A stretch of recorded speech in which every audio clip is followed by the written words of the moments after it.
This is Vibe Science, a top 100 wellness podcast presented by the Radcast Network, breaking wellness barriers and making health truly personal.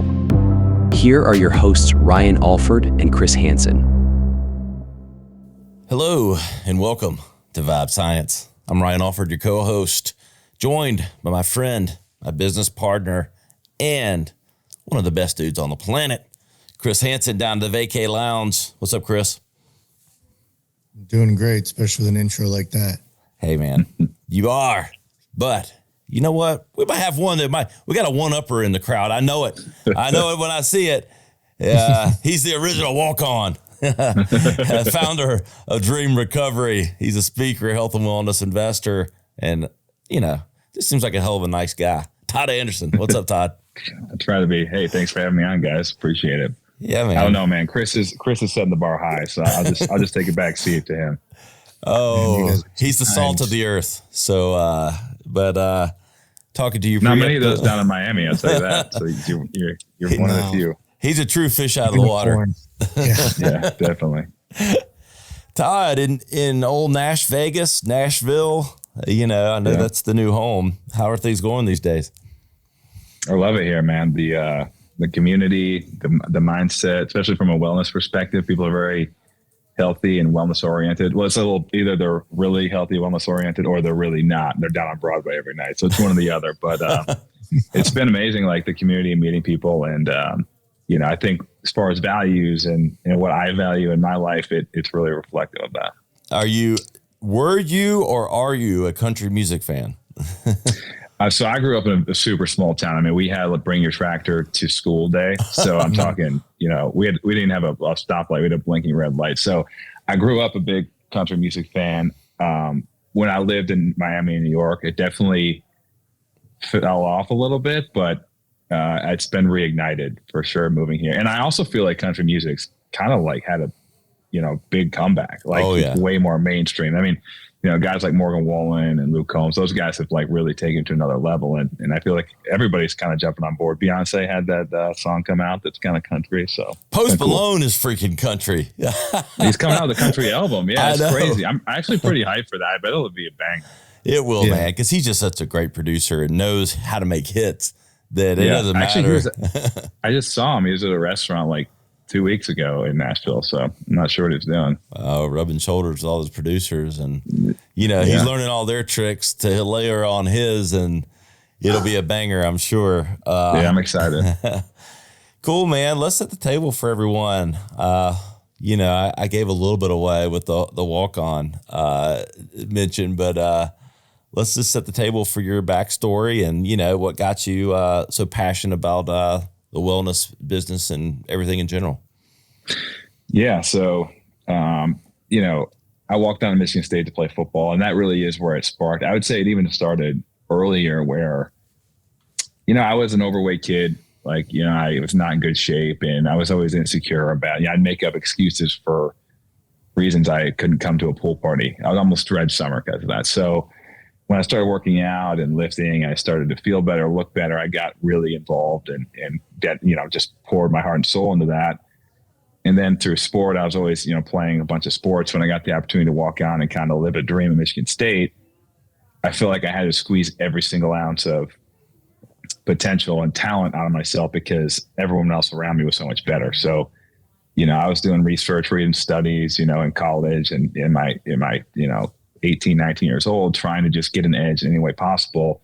And that just continued to flourish when I was with the Rams and then afterwards to where I am now. But, as those studies grew and I learned more and more, sleep, it started off as just this subtle undertone. But the more data that came out, the more I learned about it, it really is either making you better or making you worse. And when I started speaking to people on this, and I would see what massive impact someone changing their sleep had, even in mental health perspective, relationships, obviously performance.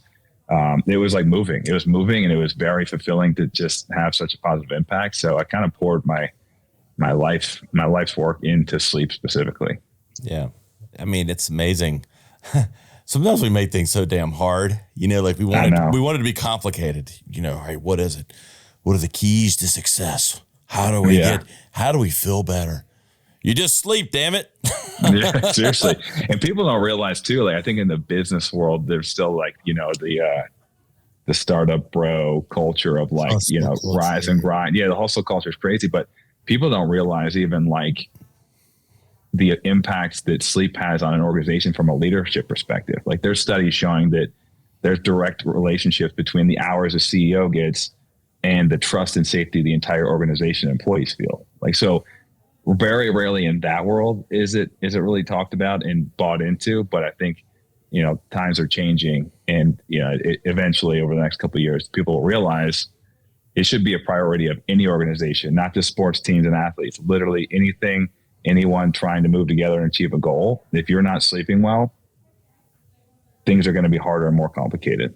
Yeah. And, I came up in the ad agency business in the mecca. I wouldn't call it the, madman world, but it was definitely the world of, wear it on your sleeve. Like, did you pull an all-nighter like that last night, man? How long did you work this weekend on the campaign, man? Like, you weren't working hard unless you weren't sleeping. Right. It's like a badge of honor. I feel like that's like the Wall Street world, like law firms, like especially New York. It's just, I was in Manhattan at the time. More is better. Oh yeah. Manhattan. That's like the home of all of that mentality. I know. Luckily though, I think, with companies like yours, guys like you, and a lot of the, light that's being shined on the importance of, because I think what got missed in all of that, and I know you can speak to this, but like, okay, it's one thing to be tired and not be performing at your best, but all the other illnesses and trauma and everything else that lack of sleep causes, right? Yeah. Oh yeah. I mean, from a longevity perspective is, in that culture, that hustle culture, it's like everyone seems to be racing towards money, right? That's a general theme. But who cares how much money you have when you're 50 years old and you're deteriorating, potential neurodegenerative diseases, dementia, Alzheimer's, like you're increasing the risk of all these horrible things when you're racing to get this thing that usually people look to enjoy during those years. So it doesn't make any sense, really. If you're in the business world and you're trying to make a bunch of money, obviously the point is to enjoy and do things and experiences that you wouldn't be able to otherwise. And when you're not taking care of yourself, you might not have the chance to do that, and you're definitely not going to feel as good as you wish. My buddy always says, Jesse always talks about, like, if you had $10 billion tomorrow, but you had a sore throat, right? The only thing you can think about is that sore throat, because that's all that matters. And so, like, when you look at people that are killing themselves to make all this money, well, if they don't feel good, if they feel like shit when they're 50, 55 years old, it's not going to matter, because that's all they're going to be focused on, is trying to feel better. Yeah. I mean, I'd hate to be morbid, but ask Steve Jobs, Yeah. Perfect that's example. Made the furthest thing. And I don't know that his had to do with sleep per se, but talking about all the wealth, all the knowledge, all the stuff, the most valuable company in the world. And if you don't have your health, you have nothing. Yeah. And with his situation, like, probably totally out of his control, and who knows the causes of that, but there are tons of diseases that have just as big of impact that can be prevented or at least minimized by sleeping well, that people overlook, and they don't realize what they're doing to themselves. Yeah, exactly. Talk about where did the walk-on mentality come from for you? Like, what was that? Just nature, nurture, or just how you're built? Yeah, I mean, if this was a therapy session, I would go way back to my childhood, probably. When I was growing up, there was my best friend, his name was Lucas. Like, he was probably the most elite middle school athlete of all time. Just like 6 foot tall, could dunk a basketball. And I was always chasing him. So I always felt like I had this chip on my shoulder, and I was never quite good enough, and always had to really work for everything I had. And so high school, that continued, but I kept, like, I had that chip. So I was putting in someone's work and everybody else. Like, so maybe genetically in the beginning, I didn't quite have the same talent, or it didn't come as easy. But when you stack up those wins and you stack up that work year after year after year, all of a sudden your pace is kind of exponential and outpaces everyone around you. So, every situation I've been in, I've been lucky, a blessing and a curse. I think I've put myself in situations that's probably out of my reach, probably not quite ready for, even after football, but then you adapt, you know, and I think that's what the mentality is about. Some people, I think, when they talk about walk-ons, they think about people showing up and basically having the confidence to walk in and know you're as good as anyone, you know, you come in contact with. And for me, that it's not really like that at all. I think it actually reflects, like, if you're doing the right things, you're probably going to feel the opposite. You're going to feel like maybe I don't belong here, and you know, you're going to have to earn your place. And I think that's the reminder for me, is like, you're going to have to earn your place. You're going to feel like you don't belong, but if you show up enough and you're around that situation enough, you're going to adapt. And then one day you're going to look around and it's going to feel as comfortable as ever. Yeah. Well, I got to be honest, dude. Like, I love that. But like, looking at you, man, you're kind of like the model of not the underdog. I mean that in the most, like, you know, complimentary heterosexual way possible. But like, and also as a, you know, happily married man. But like, I'm just saying, you kind of look. I appreciate it, but I'm telling you, if you saw me when I was 16 years old, you would not think that. Yeah, if I looked up not an underdog, I feel like I'm going to see a picture of Todd Anderson. No. Well, I appreciate that, but hey, maybe I'm creating that in my mind. It keeps that chip in my shoulder. I think you're manifesting what you've always believed. I think that's what it is. Yeah. The exterior is now reflecting what you always felt on the inside. Yeah. Well, trust me, a couple bad weeks of eating the exterior can go away pretty quickly. I gained 12 pounds in 6 days on my honeymoon, so I'm constantly fighting that battle for sure. Impressive. You know, as a 46-year-old man, I'll tell you, you'll be fighting it, you know?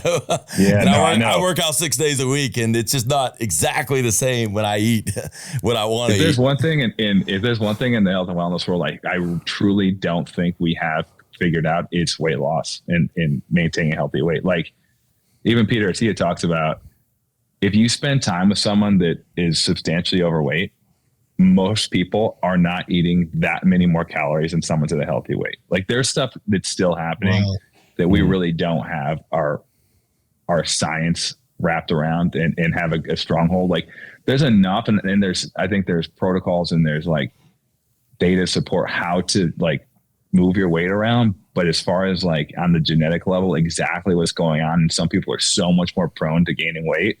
Hopefully the next 10 years we can really dial in, because man, people suffer, and I've seen people just put in so much time and effort and not get the return that most people would. And that sucks. It's hard to watch.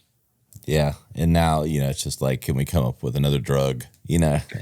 Yeah. It's a weird world. Weird times right now with the whole Ozempic and weight loss drug. I think a lot of people are on them. Like, a lot. Yeah. Especially down in Miami. My sister sells it, and I have a med spa. I'm about to start doing it. It's definitely very, and even there, I know there's a lot of health implications with that, you know? So, but yeah, I have a friend even though that I actually like recommended to try, because on the flip side, you know, she going to a birthday party, she's crying, getting dressed because she's gained weight and she's tried everything. It's been years of struggle. And I'm like, I don't, you know, all those side effects or whatever the cost, like, is not worth feeling like that one more day. So I think when you've exhausted a lot of options, you know, like that, it's amazing for the right place, time, people. So at least I think it's a good thing, right? Step in the right direction, but obviously probably going to get abused pretty quickly as soon as anything else new comes out. I look at it like, it's like hormone therapy in a way. Like, yeah, that's a compare. I mean, it is technically. I'm pro TRT and all that, and exactly for the reason you said. Same with aesthetics. If someone can emotionally feel better, I think it can jumpstart them on a healthier path. So yeah, totally. Who cares? You know, like, who am I to judge?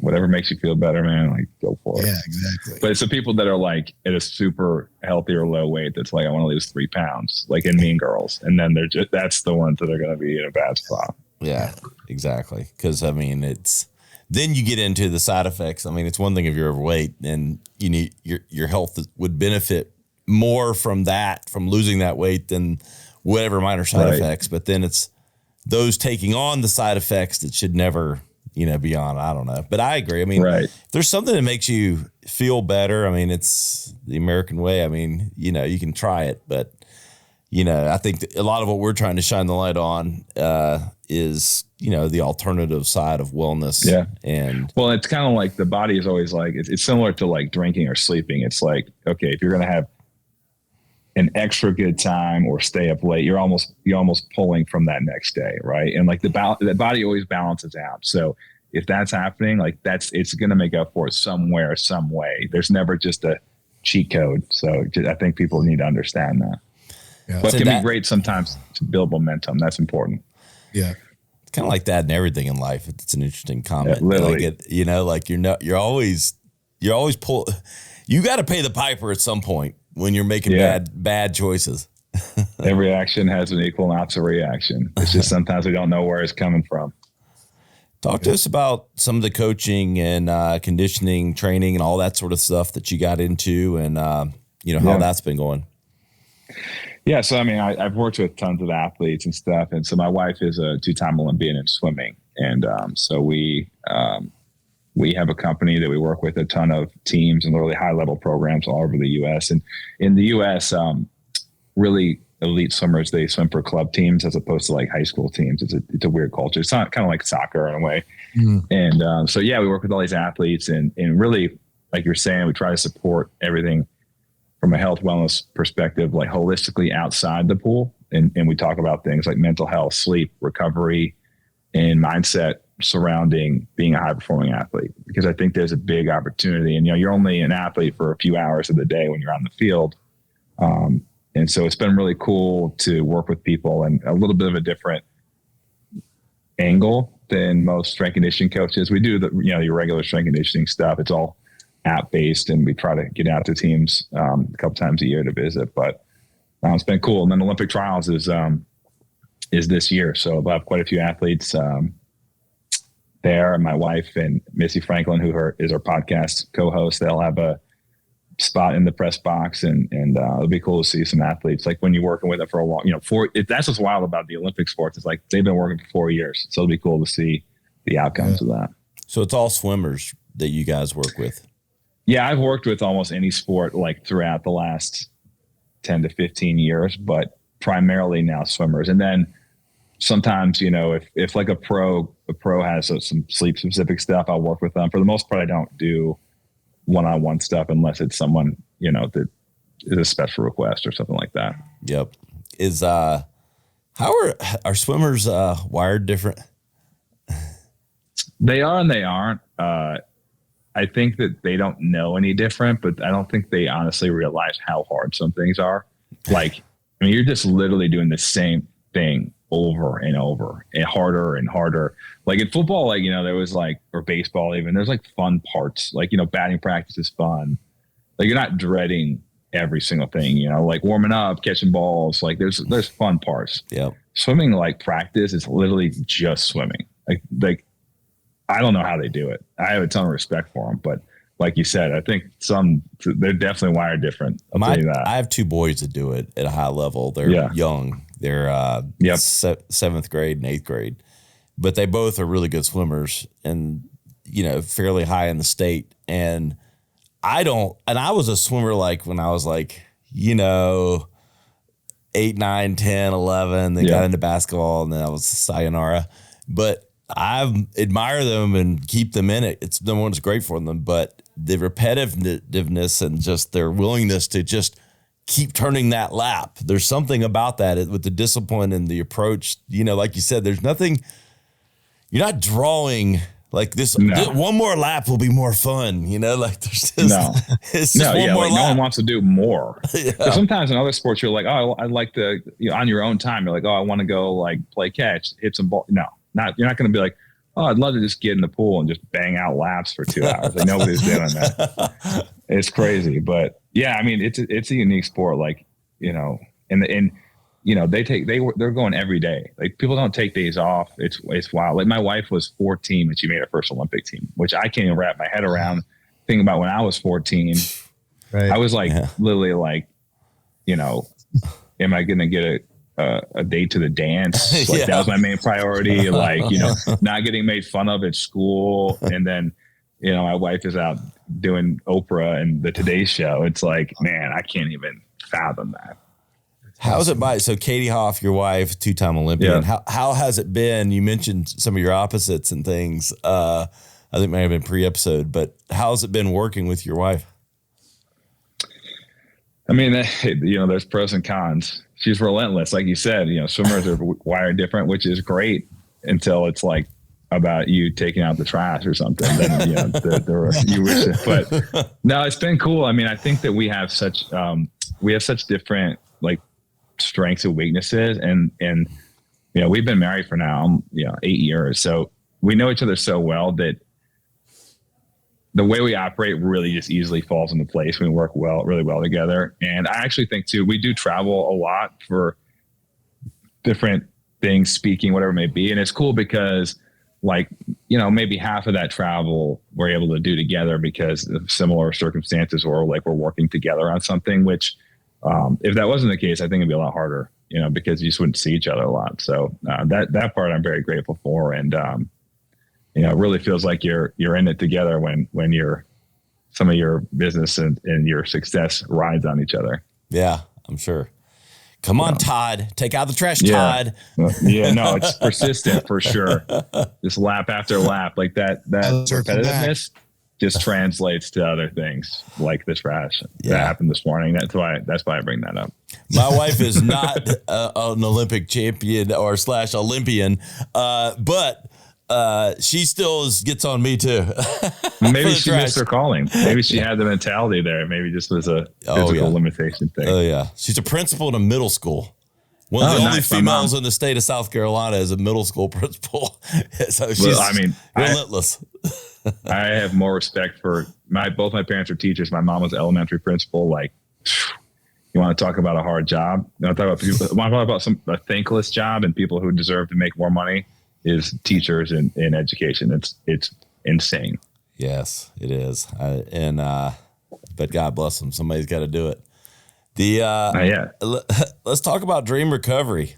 We went down the sleep route, but whether it was the inspiration for starting it, the product line, all that stuff. Yeah, I mean, it's been an amazing first 8 months, and I think the reason it's kind of fell into place, I started really speaking on sleep probably 5 years ago.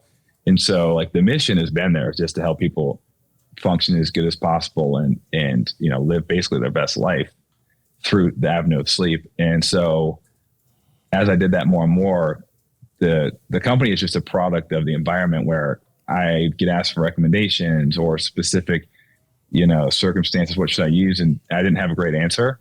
And there were some other products out there, but we're basically trying to take these holistic tools and make them at the highest quality possible. Some of the stuff has been around, been useful, but nobody's really nailed it as far as like quality and thinking about like how things are made and what's the healthiest version of these things, especially the mouth tape. That's by far our best selling product. So that's what we try to do, so, it's been awesome. And it's really cool to see, how much momentum it's gotten, how many people are using it every single night. And it's also wild because when people start mouth taping, I always compare it to like CrossFit for some reason. Mouth tapers just like love to talk about how they mouth tape and it comes up in conversation so much more than you'd expect. It's pretty wild. That is so true. I have a small niche of friends that they're true believers. They are preaching it anytime they can. So that part was totally unexpected. I actually thought from a marketing perspective, we kind of have a hard time because it's not a visible product. People are sleeping. They're not going to it's just something people aren't going to promote. You would think. You can't shoot a selfie video talking about it. You can't even talk. Right. Right. But word of mouth, like I'll tell you what, it's been unbelievable just how much people really buy into it. But I had a similar experience where like it made such a massive impact on the quality of my sleep that you just want to tell somebody, you're like, if this helped me so much, like I might as well bring it up to somebody else. And that's been really cool. And that's been the best part is like, there's a lot of products, there's ways to make money, but I think it's pretty rare when you can do something that's been really fun, but also getting messages about like how much you've helped people and made them feel better. That's a rare opportunity. And so, I cherish that part of it because like I said, there's a lot of products to be sold just to make money, but those messages make it all worth it. And I think that's really what keeps us going and driving forward and, doing the best we can. Let's set, I want to make sure we do justice, because I don't think mouth taping is so well known, like that we don't need to give everyone a little education on. Yeah. They probably sort of figured it out with us kind of dancing around it. But if someone's listening, what is it? Where did it come from? What's it benefit? Let's break it down. Yeah. So mouth taping is kind of what it sounds like. Is the idea is you tape your mouth shut while you sleep. And this really got a lot of attention. James Nestor came out with a book called Breath maybe 5 years ago. But, our body is the most efficient and it's the most relaxed when we're breathing through our nose as opposed to our mouth. But, over the last, couple hundred years, about half the population now is breathing through their mouth when they sleep. And there's a lot of negative health repercussions to doing that. So the mouth tape is a way to remind yourself and kind of force yourself to breathe through your nose. And there's a lot of side effects of breathing through your mouth. Obviously, dry mouth, the pH drops substantially. So it's acidic. You have a lot more cavities. Like I said, you're not as relaxed. You're less efficient. Like you don't take in as much oxygen as you would with less effort through your nose.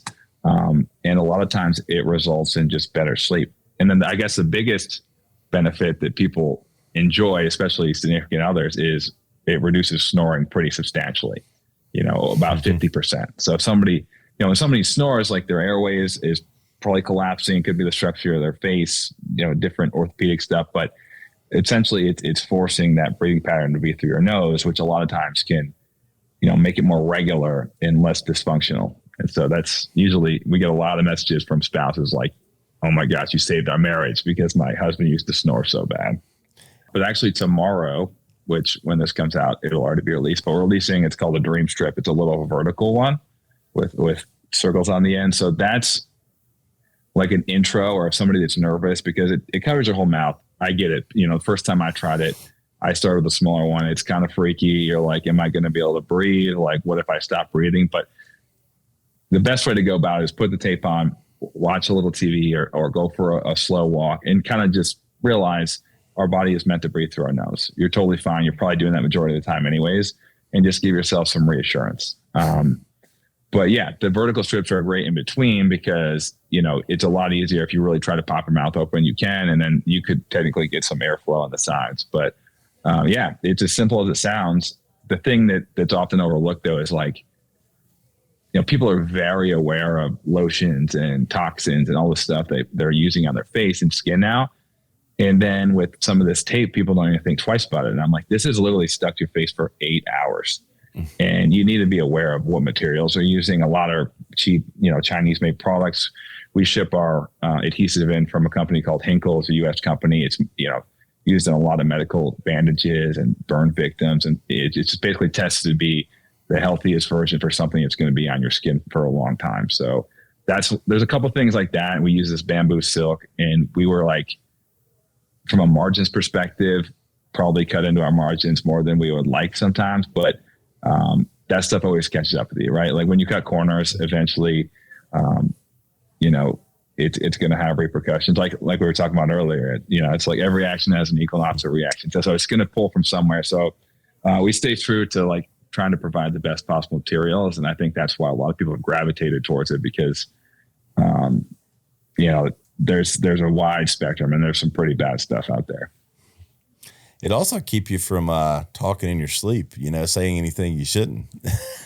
Yeah, you got some demons that are going to come out in a dream and you don't want anybody to hear about it. Yeah. It's also a great way, like if you're in an argument with your spouse, you can be like, put it on. Sorry, I can't talk about it. Check it out. Exactly. Can I apply your mouth tape, honey? I think you should go ahead and get that on for It's like 11 a.m. You're like, I think you need to start mouth taping. Give me other purposes for this. Any other product lines? So we have some cool stuff coming up this year.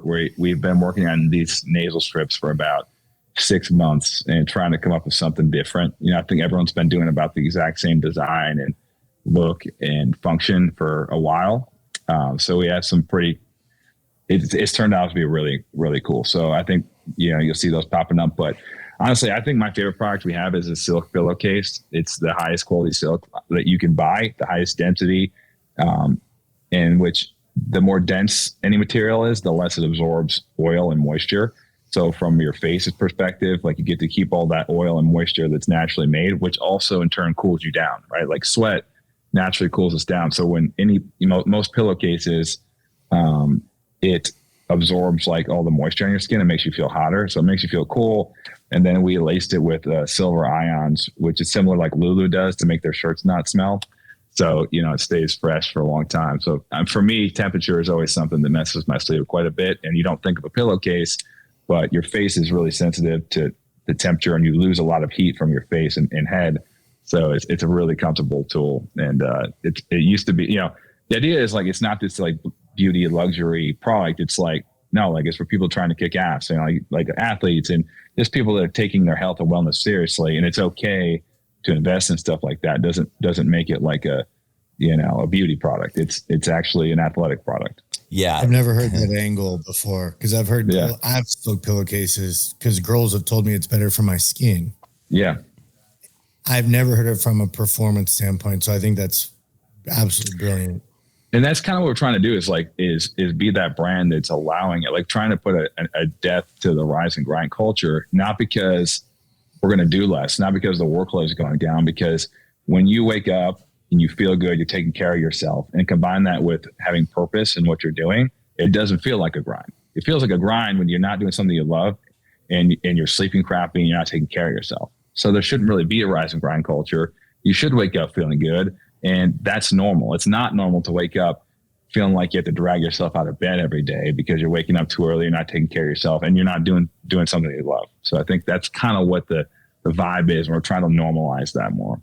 And, a lot of times I have these epiphanies on this show because we talk about these wellness things that, should be obvious. But we spend, a third or more of our life in the bed. Yeah. And for some reason, we want to stigmatize that it's a luxury or something because you're trying to optimize that recovery time. It's wild. It literally is the only thing that doesn't make sense in that world of like optimization and hustling, getting after it. Just like logically, even though we don't think of it because we've been conditioned that way, it should be the thing you prioritize the most, but somehow that got pinned as lazy, which working out, though, isn't pinned as like selfish or anything like that. It's about being the best version of yourself. It's like, how is that even in a different category? It's literally a very, very similar thing. And I'd argue sleep has much more of an impact on your actual mental health and your ability to have a relationship with somebody. So, you have to prioritize that even. Yes. That and so much of muscle recovery fitness is sleep. Right.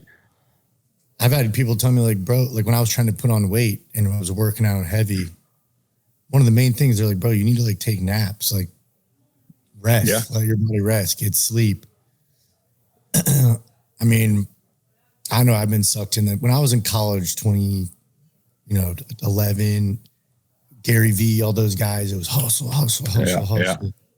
And now I'm like, dude, and I got to a breaking point. I couldn't sustain at all. Like it's no way to live. And I was talking about it last night with a buddy I want to connect with. He played in the league for a while too. He's in healthcare now, but we were talking about sleep specifically with some of these guys I'm friends with. Well, they're sleeping 3 hours a night. And I'm like, bro, I'm not a good person on 3 hours of sleep. Right? No, you're not. That's the thing people don't realize. It's like, it's not about feeling tired. It's literally about your ability. Like when you're underslept, like you can't read people's emotions as well. Like the way that they communicate, like facial expressions, and your facial expressions change. Like it's not just you feeling tired. It's honestly at the bottom of the totem pole as far as side effects go from undersleeping. That's like very surface level. It's mostly subconscious things like reaction time, decision making, cognitive function. Like they did a study. They had people sleep chronically underslept. So one group slept 2 hours, 1 4, 1 6, and 1 8. That's how much time they're allowed in bed. As you can guess, like the longer time went on, the worse and worse their decision-making and cognitive function got, right? And the less they slept, the faster that it got pretty poor. But what was wild is as time went on, people's perception of their decision-making flattened out, meaning they thought they were performing at a high level. They thought their reaction time was good. They thought their cognitive function was good, but they just got used to being chronically underslept, but their actual performance continued to decrease, continued to get worse and worse. They just didn't feel like they were getting worse and worse. So when people are only sleeping 3 hours a night, the reason they don't think it's affecting them is because you lose your perspective of your decision-making. The decision-making continues to decline. You just don't realize it, which is honestly the worst place to be. Like, you're performing worse, but you don't know it. Like, at least if I'm going to be bad on one night's poor sleep, I want to have an idea that that's happening, and at least you can kind of like hedge for it. But man, like, you just lose touch of reality in a way. Yeah, your normal gets thrown off, like your Definitely. baseline. Yeah, and, definitely. Nothing worse than that. For people thinking about like Dream Recovery and stuff, I know we'll get it at the end, but website and all that stuff, where's those links at? Yeah. Dream Recovery.io. That's our website. If you search it on Google, it should pop up. Right now it's a battle. Amazon banned all mouth tape because people were using sketchy materials and stuff like that. So trying to get on there, but it's just it's been an uphill battle. So other products are on there, like sleep masks and pillowcases, and nasal strips will be out there. But mostly just direct to consumer from our website. Where's everything headed, Todd? You got a lot, irons in the fire with Dream Recovery, your coaching, and considering other things. So like, what's the future hold? Yeah. I mean, Dream Recovery is definitely my main focus right now. I think like we're going to try to own the bedroom as much as we can in whatever sense that's going to be. So eventually roll out products in every category. Hopefully, we'll have a pillow in the fall, and then looking at some type of mattress and the evolution of really anything that you're going to need long-term to have the optimal night's sleep. So, we'll probably stay away from technology for the most part, and we'll have partners, but I think the sleep world, I think the ceiling is very high. And I think there's a lot to be done there, not only from a product and business perspective, but from a normalization, like I was talking about, like a mindset perspective. I think people are starting to realize it, but there's a lot of high achievers out there, people trying to do big things that don't realize how high they could go because they have an ankle around their weight. That's lack of sleep. Well, I own recoverycon.com, and we're eventually going to throw a recovery party, That'd be sick. We need to put our heads together for that. That'd be definitely fun. Let's do it, man. Let's do it. Yeah. And any final thoughts, Chris, here as we close out with Todd? I'm thinking, keep me posted when you guys drop a bathrobe and some slippers. I'm your guy. Come out with a silk bathrobe. That'd be pretty sick. I haven't thought about that, but a bathrobe would be nice. Yeah. I mean, the only weird thing is with a silk bathrobe is it doesn't absorb moisture. So it would just be like, you're dripping water. It would just kind of sit on you. If you go with the terry cloth then. Yeah, I trust your R&D department. Yeah, I got you. We'll figure something out. Polyester. We don't need any hormone disruptors. None of that. Todd, where can everybody keep up with you personally? I know we mentioned the recovery site, but with you personally and everything else. Yeah, I'm most active on Instagram, just Todd Anderson 42. But and I do love to help people. So if anyone has any specific questions, I try to get back to messages as much as I can, and that's kind of like my purpose. So feel free to reach out. Cool, man. We love the vibe, brother. Awesome, man. I appreciate it. Hey guys, you know to find us, Chris and Ryan Alford. We're both all over Instagram as well. Chris Hansen at Ryan Alford, and we'll see you next time on Vibe Science. The content discussed on this show is provided for reference and educational purposes. The content is not an attempt to practice medicine or provide specific medical advice. Always consult your personal physician for medical advice and proper diagnosis. Thanks for listening. This is Vibe Science. To learn more or watch full episodes, visit vibesciencepodcast.com. Here's to discovering your highest vibe.